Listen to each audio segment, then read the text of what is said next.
Hello friends. आज मैं आप सबके लिए लेके आई हूँ दिव्य प्रकाश दुबे जी का लिखा हुआ नोवेल मुसाफिर कैफ़े। तो चलिए शुरू करते हैं। बात से पहले की बातें किताबों से बहुत पहले पैदा हो गई थी। हमारे आसपास बातों से भी पुराना शायद ही कुछ हो। बातों को जब पहली बार किसी ने संभाल के रखा होगा तब पहला पन्ना बना होगा और ऐसे ही पन्नों को जोड़कर पहली किताब बनी होगी। इसीलिए ज़िंदगी को सही से समझने के लिए किताब ही नहीं, बातें भी पढ़नी पड़ती है। बातें ही क्या, वो सब कुछ जो लिखा हुआ नहीं है, वो सब कुछ जो किसी ने सिखाया नहीं, वो सब कुछ समझना पड़ता है जो बोल के बोला गया हो और चुप रहकर बोला गया हो।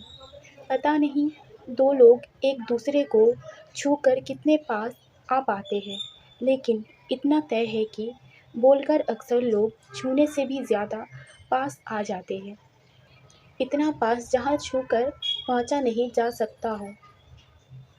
किसी को छूकर जहाँ तक पहुँचा जा सकता है, वहाँ पहुँचकर अक्सर पता चलता है कि हमने तो साथ चलना भी शुरू नहीं किया। मुझे मालूम नहीं था कि ये बातचीत शुरू होकर कहाँ जाएगी। किसी भी बातचीत से पहले शायद ही किसी को पता हो।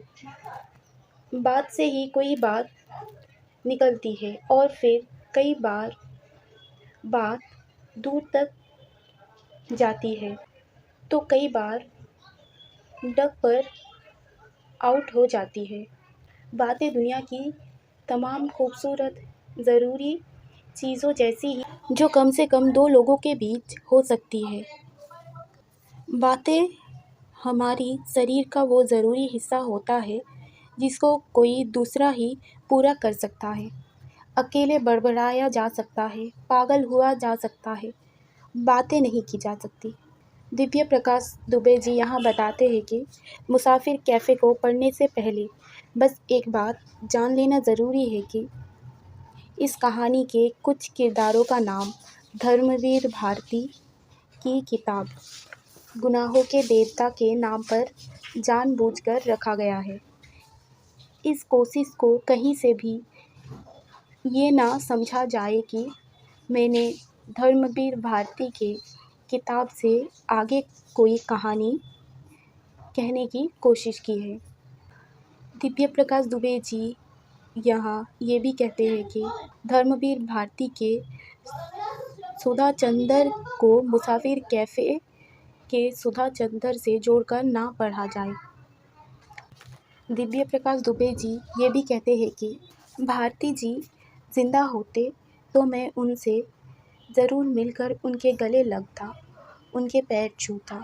उनके किरदारों के नाम ले लेना मेरे लिए ऐसा ही है जैसा मैंने उनके पैर छू लिया। मुझे धर्मवीर भारती जी को रिस्पेक्ट देने का यही तरीका ठीक लगा। अब चलते हैं कहानी में। वैसे कहानी, हम पहले कभी मिले हैं? सुधा ने बच्चों जैसी शरारती मुस्कुराहट के साथ कहा। शायद। शायद कहाँ? मैंने पूछा। सुधा बोली, हो सकता है कि किसी किताब में मिले हो। लोग कॉलेज में, ट्रेन में, फ्लाइट में, बस में, लिफ्ट में, होटल में, कैफ़े में, तमाम जगह पर कभी ना कभी मिल सकते हैं, लेकिन किताब में कोई कैसे मिल सकता है? मैंने पूछा। इस बार मेरी बात काटते हुए सुधा बोली, 2 मिनट के लिए मान लीजिए हम किसी ऐसी किताब के किरदार हो जो अभी लिखी ही नहीं गई हो, तो ये सुनकर मैंने चाय के कप से एक लंबी चुस्की ली और कहा, मजाक अच्छा कर लेती है आप। बस से बेटा शादी कर ले। चंदर के मोबाइल पर पापा के नंबर से एक एसएमएस आया जिसमें एक मोबाइल नंबर लिखा हुआ था। अभी वो नंबर पढ़ ही रहा था कि इतने में उसके पापा के फ़ोन से मम्मी का फ़ोन आया। कॉल में अपना और चंदर का हालचाल लेना और देने के अलावा बस इतना बताया गया कि संडे 12 बजे कॉफ़ी हाउस में एक लड़की से मिलने जाना है। ये भी बताया गया कि लड़की वहाँ अकेले आएगी।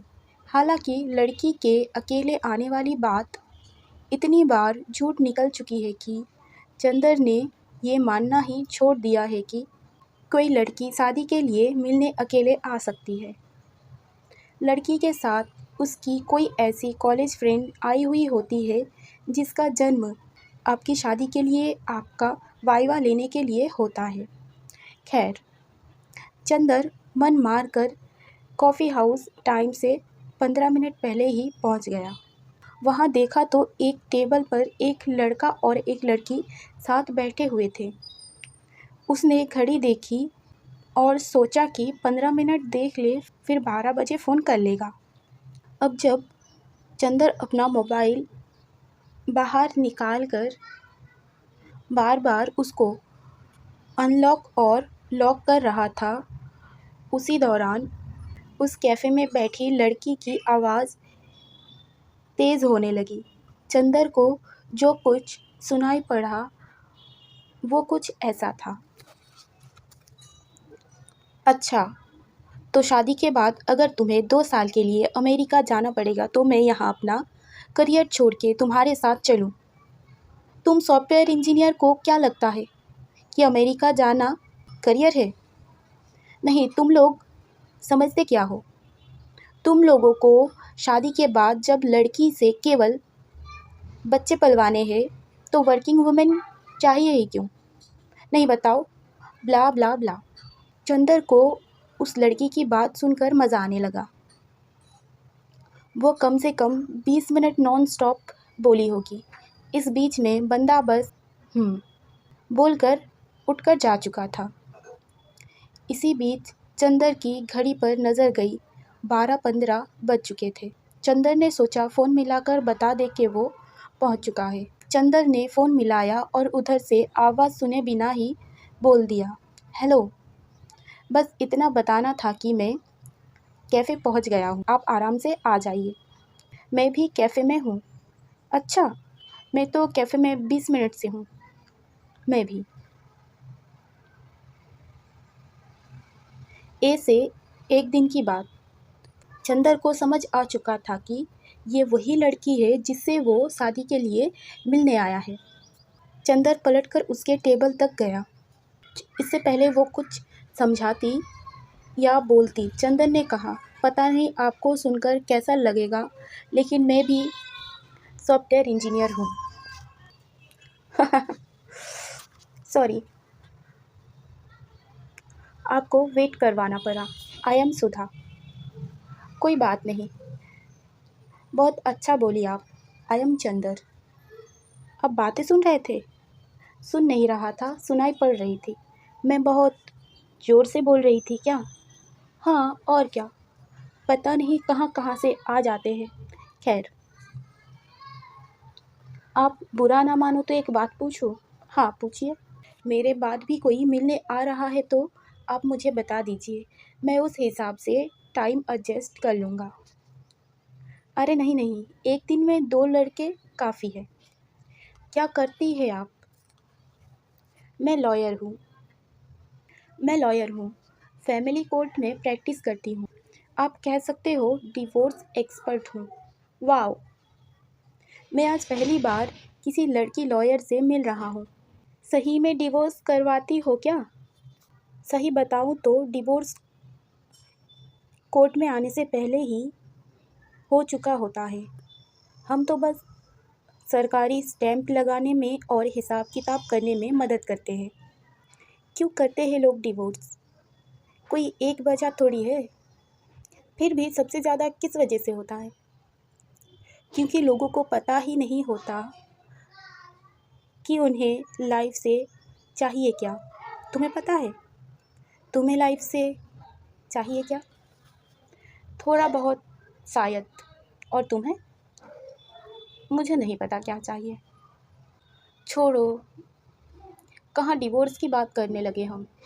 तो रोज़ कोर्ट में इतना डिवोर्स देखकर भी शादी करना चाहती हो? सच बताऊँ तो मैं शादी नहीं करना चाहती। घर वाले परेशान ना करें इसलिए मिलने आ जाती हूँ और कोई ना कोई बहाना बना के लड़के रिजेक्ट कर देती हूँ। सॉफ्टवेयर इंजीनियर को तो बिना मिले ही रिजेक्ट कर दिया करो। मिलने का कोई टंटा ही नहीं। हाँ, अगली बार से यही करूँगी। अच्छा, तुम्हें रिजेक्ट ही करना है तो एक हेल्प कर दो। तुम अपने घर वालों को पहले ही बोल दो कि मैं पसंद नहीं आया। फालतू ही मेरे घर वाले पीछे पड़े रहेंगे। ठीक है, डन। शादी नहीं करनी तुम्हें? नहीं। क्यों, प्यार व्यार वाला चक्कर है?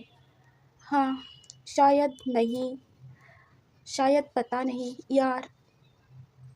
और तुम्हारा? था चक्कर, अब नहीं है। मैं शादी वादी में बिलीव नहीं करती। फिर अपने घर वालों को समझा दो ना। कितने सॉफ्टवेयर वाले लड़कों की बैंड बजाओगी? हाँ, सही कह रहे हो। घर वालों को यही समझाऊंगी। तुम तो आज समझा दोगी। मुझे पता नहीं कितने संडे खराब करने पड़ेंगे। कोई फुल प्रूफ तरीका बता दो। मुझे पता होता कोई तरीका तो मैं आज उस इडियट से मिलने थोड़ी आती। जाने के बाद मुझे भी इडियट बोलोगी तुम? हाँ, शायद। कोई दिक्कत है? नहीं, कोई दिक्कत नहीं। चलो मैं चलता हूँ। Good, keep in touch. Nice meeting with you. No point saying keep in touch, we hardly know each other. मेरे बारे में जानने लायक बस इतना है कि मुझे अपना काम बिल्कुल भी पसंद नहीं है। 2-3 साल अमेरिका में रहकर नौकरी कर चुका हूँ लेकिन कभी वहाँ मन नहीं लगा। अब अक्सर 2-3 साल के लिए अमेरिका जाने के मौके आते हैं तो हर बार मना कर देता हूँ। पता नहीं क्यों। क्रिकेट मैच के अलावा टीवी बिल्कुल भी नहीं देखता। हर वीकेंड अकेले मूवी देखता हूँ। थिएटर देखना पसंद है। किताबें खरीदता ज़्यादा हूँ, पढ़ता कम। सुबह का अखबार बिना चाय के नहीं पढ़ पाता। आगे लाइफ में क्या करना है ज़्यादा आइडिया नहीं है। अब मैंने इतना मुंह खोल ही दिया है तो तुम भी अपने बारे में कुछ बता ही दो। पीजी में रहती हूँ। वहाँ रहने वाली मोस्टली लड़कियों से मेरी नहीं पटती। अपना काम मुझे बहुत पसंद है। इंडिया की टॉप लॉयर बनना चाहती हूँ। मूवी केवल हॉल में देखना पसंद है, टीवी पे नहीं। वीकेंड पे शौकिया थिएटर करती हूँ। बचपन से ही थोड़ा सा एक्टिंग वैक्टिंग का कीड़ा है। और हाँ, सबसे इम्पोर्टेंट, वर्जिन नहीं हूँ। और तुम? मैं क्या वर्जिन हो? अरे छोड़ो, ये बताओ, 1 बज गए, कहीं लंच वंच कर ले या तुम्हें कहीं निकलना है? मुझे साउथ इंडियन पसंद है, वो खाए? मुझे साउथ इंडियन उतना पसंद नहीं है लेकिन चलो, कौन सा तुम्हारे साथ उम्र भर खाना है? अरे नहीं पसंद है तो कुछ और खा लेते हैं। अरे नहीं, चलेगा यार, एक ही दिन की तो बात है। ये चंदर और सुधा की पहली मुलाकात थी। पहली हर चीज़ की बात हमेशा कुछ अलग होती है क्योंकि पहली ना हो तो दूसरा नहीं होता, दूसरी ना हो तो तीसरा। इसीलिए पहला कदम ही ज़िंदगी भर रास्ते में मिलने वाली मंजिलें तय कर दिया करती है। पहली बार के बाद हम बस अपने आप को दोहराते हैं और हर बार दोहराने में बस वो पहली बार ढूंढते हैं।